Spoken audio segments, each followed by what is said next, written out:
Pour les protéger, vous ne verrez pas les visages de ces soldats irakiens des forces spéciales. Des hommes de l'ICTS, le service de contre-terrorisme, tous issus de la Golden Division, la division dorée, celle qui a libéré de Daesh une grande partie du pays. C'est un combat qui a été très difficile. Mais imaginez s'il n'y avait pas eu l'ICTS, nous aurions perdu l'Irak. Avec mon unité, j'ai participé à la reprise de Ramadi en 2015. Nous avons attaqué de tous les côtés pour reprendre la ville à Daesh. Moi, je suis tireur d'élite. Le plus dur, c'est que les terroristes s'habillaient en civil. Mais nous nous sommes battus et nous avons réussi notre mission. Voilà pourquoi je suis fier de l'ICTS.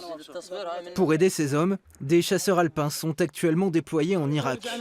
Ce jour-là, ils détaillent le fonctionnement du mortier, une arme stratégique contre le terrorisme. Moi, mon boulot, c'est de les assister, de les conseiller sur la mise en œuvre du mortier. C'est une arme de longue distance, donc voilà, ça a tout un tas d'intérêt. Et puis ça permet surtout d'appuyer les troupes qui sont en première ligne, qui ont besoin de notre aide, qui sont coincées sur le terrain. Depuis juin, les soldats de montagne assurent ainsi une mission de formation au sein même de l'ICTS Academy. Objectif, partager des connaissances, mais aussi préparer les futurs officiers. Take one hand, leg in protection, put it down, and control. Ici avec une instruction au combat corps à corps. C'est un peu difficile pour nous de s'imaginer parce qu'en France, on est relativement tranquille. Et ici, c'est vrai qu'il y a des combats en cours et des opérations en cours. Ils font du combat dans les rues, ils font notamment, comme on a pu voir, les prises de Mossoul. Ils font beaucoup de combats en zone urbaine. Donc se retrouver à une distance proche et au corps à corps, ça leur arrive assez régulièrement.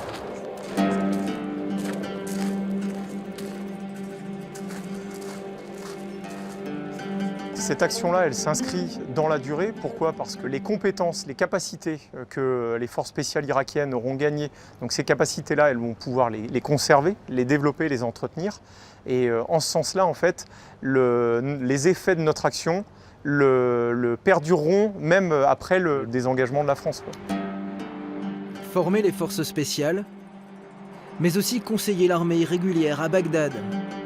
La ville des Mille et Une Nuits retrouve peu à peu son calme, surveillée en grande partie par la 6e division irakienne. Ce jour-là, le commandant David est reçu par le chef d'état-major, des discussions quotidiennes entre Irakiens et Français. On a simplement parlé un petit peu de la manière de construire, d'échanger sur le renseignement. Donc voir si les Français, la Task Force Saber ou la coalition étaient en mesure de faire des cours pour ces officiers, ce qu'on est normalement complètement capable de faire. Pour les chasseurs alpins, la mission est donc vaste, riche et basée sur une confiance mutuelle.